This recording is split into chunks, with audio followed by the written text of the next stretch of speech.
I'm Rebecca with the Greater Killeen Chamber of Commerce. We're here with some experts. We really want to talk about this new Paycheck Protection Program, the Understanding Keeping Workers Paid and Employed Act. We want to ask some good questions. We want to give you the opportunity to ask some questions because we really want to help all of our small businesses in the area. So today with us, we have on the phone Curt Gaines. He is with First Texas Bank, and he's our local expert who'll be sharing all of his knowledge and helping us know how we need to go about the application process and get ready for that. We also have a couple small business owners on the phone with us. Welcome to Peter Beronio, the owner of Beronio Wealth Planning Solutions, and Meredith Viguers. She is the owner of Let Us Do the Cooking and Empowered You. Thank you both for being on with us today. And Curt, you too, even though we can't see you, thank you for joining us. Thank you for having me. Okay, let's jump right into it. Curt, as a banker, so what we've heard is that funds are being provided in the form of loans that will be fully forgiven when used for payroll costs, interest on mortgages, rents, utilities, etc. Can you give us a really quick overview of what that means, what that actually entails? Sure. So I think everybody knows the legislation passed on Friday. Basically, there's going to be about $350 million allocated to this program. So SBA, Treasury are still in process of coming out with all the parameters of the loan, but we do have the majority of the information now. The purpose of this legislation, y'all, is to save jobs. So everybody's been affected by the coronavirus that's come out, and they have put this in place to try and save as many jobs as they can. They're making the process as simple as they can. I know there's some folks that have dealt with the SBA previously that have stated that they don't want to go back through that process again, but they have really streamlined this particular application. And I think it's something that our small businesses and our community really need to look at taking advantage of. I believe everyone is affected by what's going on. So something everybody needs to look at. And you're right, it's 2.5 times your average monthly payroll. And that's something that we can help folks with. If those folks go to their local bank or credit union and talk to their local banker, they can get an application from them, or they can go to sba.gov and get an application there and fill that in advance and take it to their banker. But they're going to want to take advantage of the program for sure. Meredith, let me ask you a question. So we know that there's been a couple different phases of the rollout. So we know that there was the rollout with the EIDL loan. So you could go ahead and get some help and get those things going. There was some interest on that. That was a great option. And now we're hearing this Paycheck Protection Program. It's a different option. It's something that you can't do both of. You can only do one. As a small business owner, which looks the best and the most viable to you? Well, we may actually be a little unique in this situation. So this is where each small business is going to have to do their homework on what they really need on the other side of this. And it's important because I think what a lot of people are doing is in a panic, they're just saying, okay, what do I do now? What do I do to make sure I'm here tomorrow? And if you're short-sighted about this particular issue, it may not be the best for you in the long run. So we're really trying to take a step back and not so much think about what now, but what next. And that's the approach that I'm taking with these. So for our particular business, as many people in the area know, we specialize in catering large events. So obviously those are not occurring right now, and they're not going to for quite some time. So we have to be very realistic about the prospect that our particular business is not going to recover this calendar year from what's happening right now. It just won't. There's no way to make up for what we're missing out on, because this is we generally from March to May do about 40% of our revenue for the entire year because we're somewhat seasonal. So the way that we're taking this is, in order to do the Payment Protection Program or the CARE Act, whichever name you're going to put on it, you have to be able to re-employ all of the people that have been adversely affected. Because events are not happening right now, we have over 100 people that are usually working with us this time of year. But if I re-employed those people, I wouldn't have anything for them to do. So it doesn't make sense actually for us to take those funds because I won't be able to use them in the way that they're meant to then be forgiven. So we are not applying for that program. What we are applying for is the original EIDL program that came out. We were part of the people clogging up the SBA website that first day. We've been trying to stay as, to be at the front of the line however we can, because obviously that is not as quick a process. What they're telling us right now is that it'll take 4 to 6 weeks to get an approval on it. I did finally receive the first correspondence the other day just saying that they had received all the documentation we sent over. So at least there are some things happening there. The reason that that is a better long-term solution for us is because we can borrow more. So the 2.5 times a standard month's payroll is not going to begin to cover the expenses that we're going to have going forward, quite frankly. We're going to need a lot more assistance than that, and we will have to use it in different ways than what is provided for under the Payment Protection Program. So for us, that's a better option. It's going to be a little more painful in the process because we're going to have to wait longer to get those funds in. So we are, now that being said, there has just been the release of this $10,000 advance that you can get. It is on the SBA website. It's a very streamlined application. It took me maybe 5 to 10 minutes to fill it out. That particular advance, it doesn't matter which funding direction you're going, you can still apply for that advance. So we did that just to help bridge the gap a little bit. And obviously we're changing our business model as this goes to try and still be as relevant as we can be while none of our normal business is occurring. So that's been my perspective on it. But again, each business is going to have something different that they need on the end result of it. So I think it's important as you look at the different options that are available to really remove yourself from what you want to happen today and really concentrate on what you want it to look like on the other side. Those are some really great thoughts, Meredith. Don't panic. Look at what's next. Maybe contact your local banker. Have a good conversation with them about what makes the most sense. Very good thoughts, Meredith. Thank you for sharing those. If you're just tuning in on Facebook, thank you for joining us. We'd love to hear from you. We have Curt Gaines on the phone with us, who is a local banker, and he's helping us through the process. He and Meredith and Peter Beronio will be happy to help answer your questions. So please let us know what those are, and we'll get to those. Mr. Beronio, how about for you as a small business owner? What do these two different things look like? Which looks better? You have a unique perspective because you also have other businesses that you're helping with this. What can you tell us? Well, first of all, thanks for doing this. Thanks to the Chamber and everybody involved for pitching in to try to get information out. I think there's going to be a lot of business owners and a lot of individuals that all of this is just an overwhelming amount of information, and kudos to the Chamber for getting on it quick. If I can just back up for a minute and let's look at, what was the government trying to do here with this CARE Act, which stands for the Coronavirus Aid, Relief, and Economic Security Act. And what they're trying to do is keep the economy moving and keep employees in place.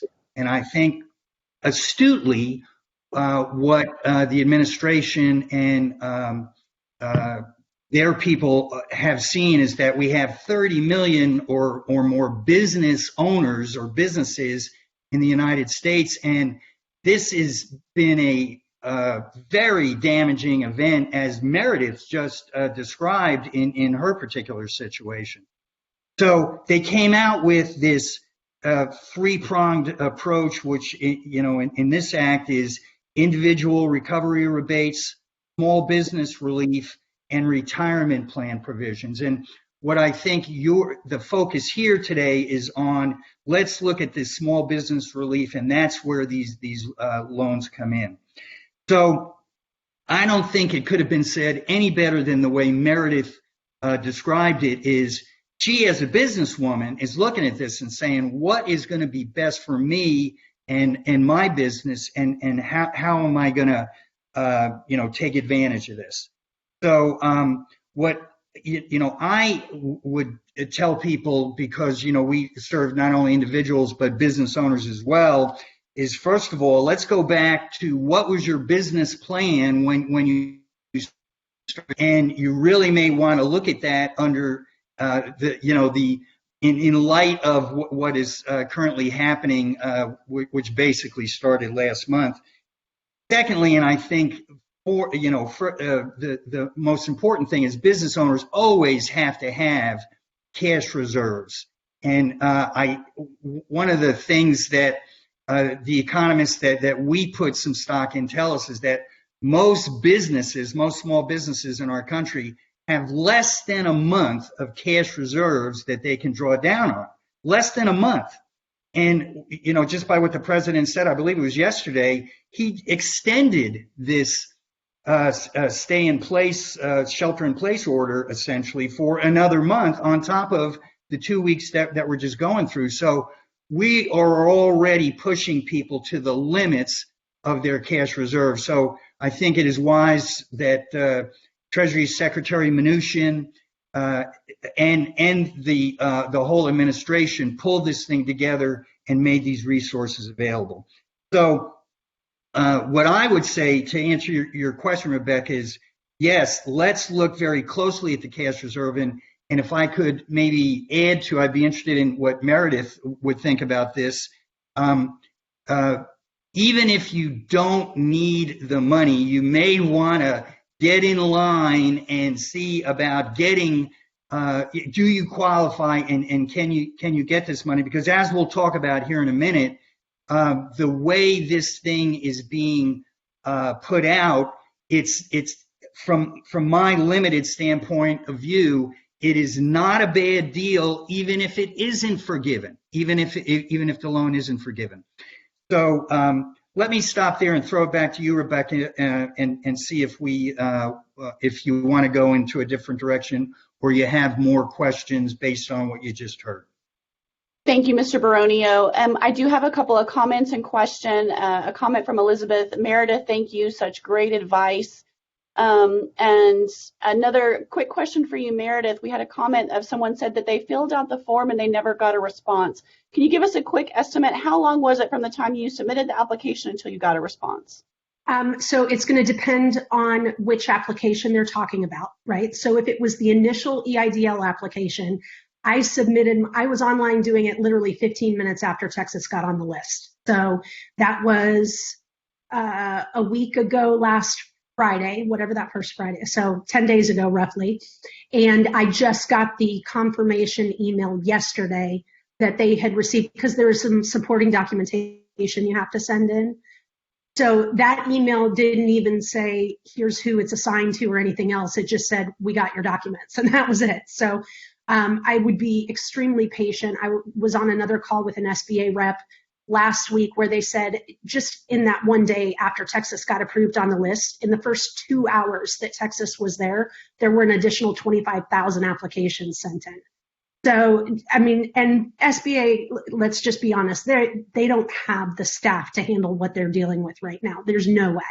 So, 10 days, you figure, just for confirmation of documents. Now, the $10,000 loan that is now available, that really streamlined application process on their website, just so that people understand my understanding of it, and guys, correct me if you've heard anything different, is that advance, which is supposed to be deposited into your account once it's approved after 3 business days, doesn't technically go live until this Friday. So when you fill out that application, you're going to get a confirmation number. Make sure that you keep that so that you have it, and then they will communicate with you via email. But my expectation would be, since it's not even live until Friday, I wouldn't assume that I'm going to hear anything from them until that goes live. So for that application, that would be my expectation. For the other one, it's going to be a while. It just is. There's nothing quick happening right now. I know this is lightning fast compared to the rate that government normally operates at, but when you're in a cash crunch as a small business owner, none of this is going to happen as fast as we want it to. So, just Thank you, Meredith. Exactly. So the best advice, be patient, keep watching for it, and give them a chance. Okay, another quick question that we have from Elizabeth. With the Paycheck Protection Loan, can we use it to pay our independent contractors as well as our employees? Yes, you can. Good. Absolutely. Curt, as a banker, do you have any more insight on that? Provision that they have added that to the loan program where independent contractors can be paid. That is accurate. Fantastic. Okay, Mr. Beronio, you and I were chatting earlier about some of the details of this. Would you mind to go into a little bit more of what we were chatting about and how you were talking about having those adequate cash reserves and making sure that we understand some of what we need to do. Can you elaborate a little bit more on that for me? Sure. Well, any business owner goes into a venture knowing that there's going to be uptimes, there's going to be downtimes. And we have always stressed to our clients, and I think, Curt would agree, having cash reserves is essential. And I'm sure that business owners that are listening to this are looking very closely at their balances and their reserves. And what they're having to deal with, of course, is the uncertainty of how long this will go and how long, will those reserves last. So it's just trying to get your arms around what those expenses are going to be, and that's going to be different from each business is going to have different requirements with regards to keeping everybody on board that they need to keep on board. And of course, one of the key things that I think Meredith alluded to when she first started talking is the trade-off between what money you might get from the government, whether it's forgiven or not forgiven, and the burden of carrying those employees at a time when, like she says, she can't have events. She's prohibited essentially from having events. So every business is going to have to look at their individual situation and determine, even if it's they have to swallow hard to do it, they might have to let people go that they don't want to let go. Meredith, would you be willing to maybe elaborate a little bit as a business owner about that, to Rebecca's question about that trade-off of, I may be able to get some of these resources, but then the burden of meeting payroll, et cetera. Can you elaborate on that a little bit?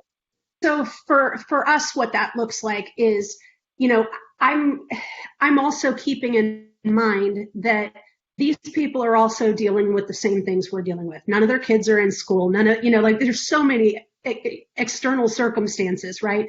So in my mind, could I apply for this and could I pay them for a couple of months? I could. I would be paying them for essentially doing nothing because I don't physically have the work for them to do. But then at the same time, because of what's being extended with unemployment benefits and all of those things, it's actually more advantageous for them to go get the unemployment benefits. Now, keeping in mind too, and it depends a little bit on the type of jobs that you're talking about, keeping in mind that we're talking about people who are hourly rate employees. This is not going to be, salaried or executives or anything like that. So we're talking about a lower income position, generally speaking. And so what they can get because of the unemployment benefits that have been ramped up with adding the federal amount to the state amount and all of that is actually about the same as they could get if they were working full time anyway. So it's more advantageous for us just to let them be home with their kids, doing the things that they need to do, get those benefits and resources where they're available. And so, the biggest challenge for me is trying to make sure that and this is the other reality of it, we are still serving people food. So the more people I have involved in that process, the higher the risk or the higher the danger that we could spread something, right? So it's better for us as a company to keep as few people involved in the operation as we can.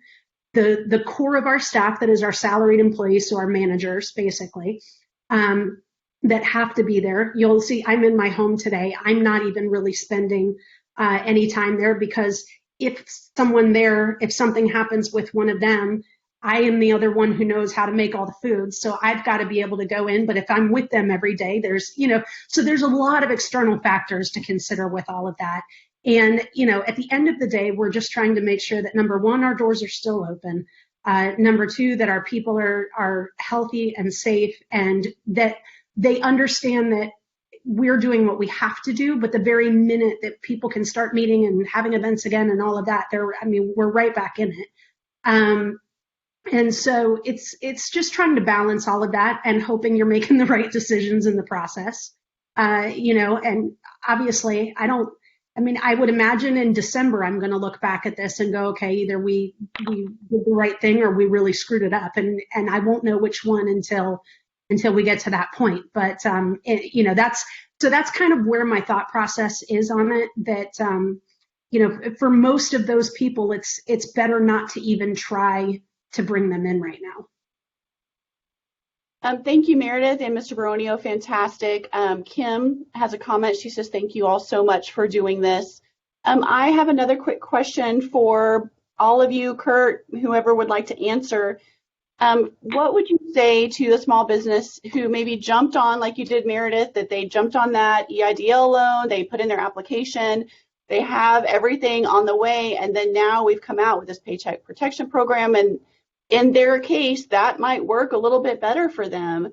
What would you tell them now that they're kind of in that process? Because they don't need to worry. Curt, do you have some thoughts on that? Yeah, honestly, if you can qualify for the Paycheck Protection Program and it fits what you're doing, if you're going to try and carry your employees through this process anyway, it would make a lot of sense to go with the Paycheck Protection Program because the loan is forgiven. So if you carry all of your full-time equivalent employees through June 30, based on that same amount that you used to qualify the loan for, then that loan will be forgiven at that time. So it's not a loan, it technically turns into a grant. So obviously that's a huge benefit to the small business owners. So in my opinion, if this program is something, if you're trying to keep your doors open and keep your employees, then this program is very beneficial. So, and if they've already big aspect. Good. If they've already filled out the paperwork for the EIDL loan, they don't need to worry because this hasn't already exempted them from doing the paycheck protection. All they need to do is once they're contacted, if they decide to go the other way, they can just simply deny the funds. Is that correct? That is correct. That is correct. So the fact that they have applied should not affect them. Excellent. Mr. Beronio? Yes, ma'am. While we're on this theme, let's talk a little bit about this loan, and I'd like to direct some questions to Curt because I think he's the one on this call that would be appropriate. That would be the appropriate person to answer this. So let's talk for a minute about let's say the loan doesn't end up being forgiven, Curt. Right. Could you talk about the favorable loan terms? I think initially we were looking at a 4% loan cost over a 10-year period. As I understand it, that's been reduced to half of 1% a year for 2 years. And so even if it isn't forgiven, what's your take on it? So there is some confusion surrounding the terms of the loan, and just like you said originally, they were talking about a 4% loan for a term of 10 years, and then on this most recent application, it does state that the loan will be due in 2 years. There will be 6 months deferred interest when you make the loan, but it is at 0.5%. So there will be a 2-year term. The loan will be due in 2 years. We have not been given specifics on how to structure that, whether there will be monthly, principal and interest payments due at month 12 or how that exactly is going to work. But obviously there would be a balloon at the 2-year period. So that is something to consider. But 0.5%, like you said, is a pretty darn good deal regardless. Right. So to Meredith's point, here she is sitting here looking at her business. When you look at the downside of this thing, it is a way of capturing some cash assets very quickly. And in the worst case scenario, she pays it back at a 0.5% rate, which this is just my personal opinion. I wouldn't want to apply this to Curt, but I think that is extremely favorable. And, there's not much downside. And even if you get the money and don't use it, arguably, if you deploy that even very conservatively, you'll be able to, make at least 0.5% on it. Well, back to Curt, if I could. So now, go ahead. I was just going to interject there. One thing to keep in mind, and this is depending on how affected your business is, right? So, because for that paycheck protection loan, you can borrow up to 2.5 months worth of your regular payroll, basically. And so, depending on your business and what that looks like for us, just to give you an idea, and there's still a little bit of question about, they talk about the period from the middle of February through the end of June, but you can only borrow 2.5 times or 2.5 months in essence of payroll. And when that is more than that, obviously.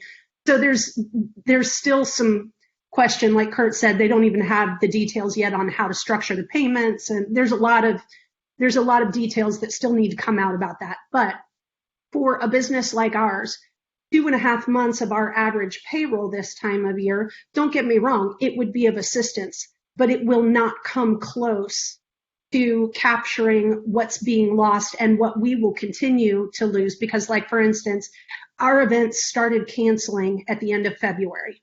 As it sits right now, every single event on the calendar is canceled through at least the end of May. Most of them have already started canceling for June. Right? But like I said, 40% of our annual revenue comes from this time of year. So the effect goes well beyond 2.5 months worth of our expenses. And so we would be capped with the payment protection loan at a dollar amount that will not come close to touching what we're going to need to end up on the other side of this in a positive respect. And so you need to know, this is where people knowing their numbers, kind of like you need to have the cash reserves, you need to know your numbers and know what this looks like. And I did see in here, Rebecca, that Beth had asked about if you can use the payment protection program for rent. Yes, you can use it for rent. You can use it for utilities, and you can use it for interest payments. Yes. Yeah. So there are a few things that you can use it for, but again, it's that qualifying time period, which, like I said, specifically does not work.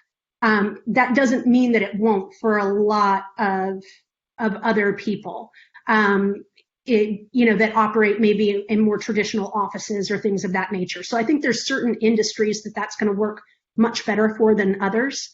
But you do need to know what those numbers look like for you, because when you really extrapolate it out, if those numbers don't work, the other program is a 30-year loan at 3.5% interest. You really can do a lot with that. And that one you can easily go up to $2 million with that one. So there are some definite pros and cons to both of them. Excellent. Great advice, Meredith. Mr. Beronio, please go ahead. And with respect to that, Curt, I think one of the things that anybody that's listening to this would want to do is make sure that they're pretty meticulous in their documentation of these expenses, because as I understand it, and I'd love you to elaborate and comment on this, is that the forgiveness issue is going to be visited, and it's going to be highly dependent upon your documentation. So not only do you want to have that correct going in, but you want to keep track of it as you expend the money, because as Meredith detailed, it only applies to certain things, specifically salaries, commission, benefits, mortgage interest, utility payments, and the like. So could That's right, and 75% of the proceeds have to apply to payroll. Yeah. So there's basically those disbursements have to take place. I'm sorry. Those disbursements have to take place in the 8 weeks following the loan closing. So you've got 8 weeks of payroll there. You've borrowed 2.5 times your average payroll. So there's additional funds there for the mortgage, interest, utilities, and rent. But yes, you do need good documentation of what you've paid with that. Most of the banks are probably going to be asking for your 941s. As far as the loan application process, you're going to want to get your 2019 financials together to calculate the average payroll. Also, your 941s from 2019. They're probably going to ask for 3 years tax returns on the borrowing entity as well. And but you are going to want to be very careful about how you document those expenses. And the banks are going to be, every bank's probably going to have a slightly different request, but it's going to be the same documentation. Thank you, Curt. We have a quick question for you also from Alicia. Curt, could you please talk about the reductions on the loan if it's not all forgiven? Yeah, and that's like I said, the SBA and the Treasury Department have not given us specific parameters as to the structure of the note. All we know at this point is that the interest rate is going to be 0.5% and that the first 6 months are required to be deferred. So there will be no interest payment the first 6 months. You can't go longer than 12 months without a payment. So between 6 and 12 months, there will be no payment due. But then it does state that at the end of year 2, the note is due. So obviously that's going to be a balloon note in some manner. And I don't know if they plan on picking up the rest of that 10-year term that they had originally talked about, or if there's some other plan. We have not been given the specifics as to the structure of the note. So that is still unknown at this point. And I'm assuming we're going to have the information by Friday. And Curt, the application process goes live on Friday, is that correct? That is accurate. The application process goes live on Friday, but as I stated, there's still information that they have not given us as to, obviously they can submit application on Friday. We will not be able to turn that around immediately. I think there was some discussion before about trying to have a 24-hour turnaround on the application process, but being that they have not given us the terms of that note yet, we would not be able to give that turnaround at the moment until we have specifics on that. And if you're looking for a copy of the application, you can find that multiple places, including on the Killeen Chamber website.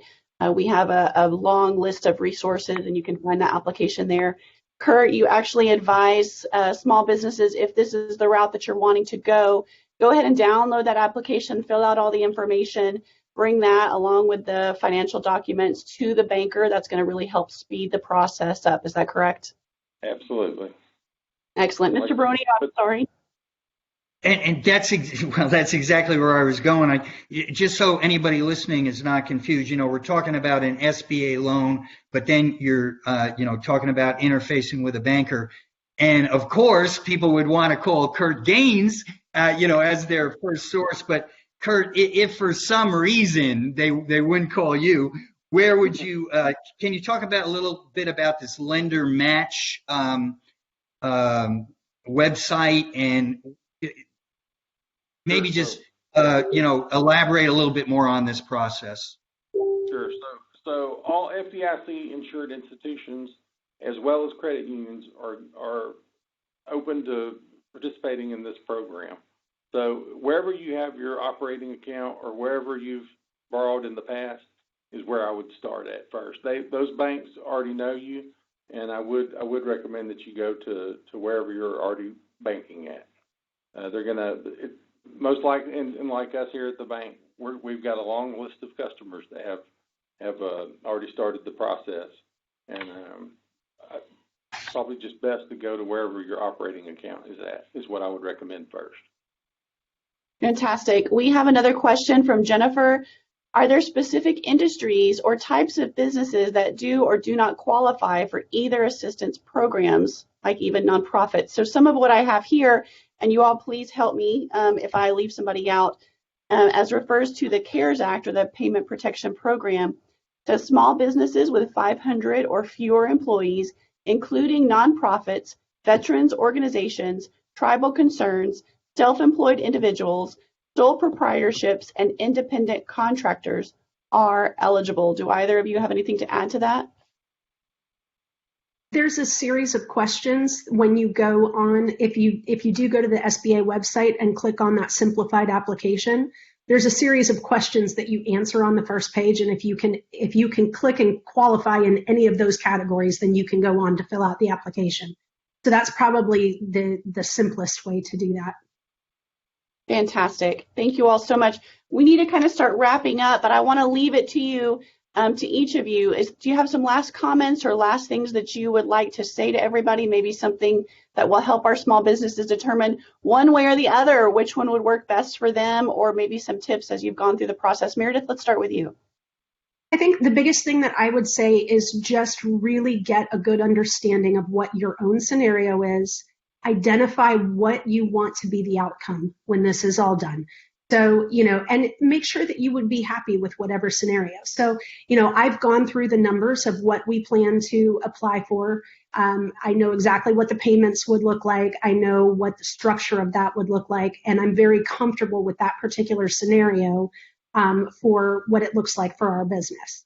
And if you need help with, something like that, that is where you can go to your bankers or, get someone that needs, to help you through the process of what you need to be calculating or planning for. The other thing is, and I know this from personal experience a few years ago, I'm much better at it now, but as most small business owners are, we're good at certain things, but generally bookkeeping, accounting, and being very detailed about things is not one of them. Because most of us are very creative people, and creative people, I am the poster child for having all kinds of great ideas. But then when it comes down to like the details and the numbers and all of that, I really don't want to spend my time doing those things. But this is a time where it's really worth it to spend the time knowing what those numbers are. We have preemptively compiled every document that we thought possibly could be needed with this process so that the banks already have it. All of our numbers are updated with them so that when anything goes live and when it's time to really start processing these things, they're not waiting on us in that process to get them what they need. And that is, as much as it is one of my least favorite things to do, it is absolutely necessary at the moment. So, it really just understanding the numbers aspect of it and then reaching out for help if you don't, I think is a big big component. And I've echoed it with every comment I've made, but really be mindful of not necessarily what now, but what next. And so that the plan is longer, is a longer vision than just how do I get through this month? Because realistically, you don't want to get to the other side of this pandemic and have business resume as usual, only to find out that you frozen the process and you weren't ready to grow on the other side of it. So I think just really concentrating on what that growth should look like for you and what you want it to be. Because the people who are thinking that way now are the ones that are going to get to the other side and find that they're actually better off going into whatever the new normal for business looks like at that time. Great advice. Thank you, Meredith. Curt Gaines on the phone from First Texas Bank. Curt, do you have any last thoughts for us or advice? What I just heard Meredith say was your banker can be your new best friend and help you through this whole process. So, Curt, what do you have to say? That's right. I think Meredith had some very good advice there. But yes, call your local banker, tell them what your situation is, spend a little time with them, and spend a good bit of time, just like Meredith said, on deciding which program to go with, because there are some things about the Paycheck Protection Program that that will not be forgiven if you don't carry those employees through that June 30 time frame. So she's right about that, and you want to make sure that you enter the right program from the beginning. So call your local banker, discuss your situation with them, and come up with a plan. And this program is going to move very quickly. And the local bankers are being given the authority to approve the loans and also forgive the loans at the back end.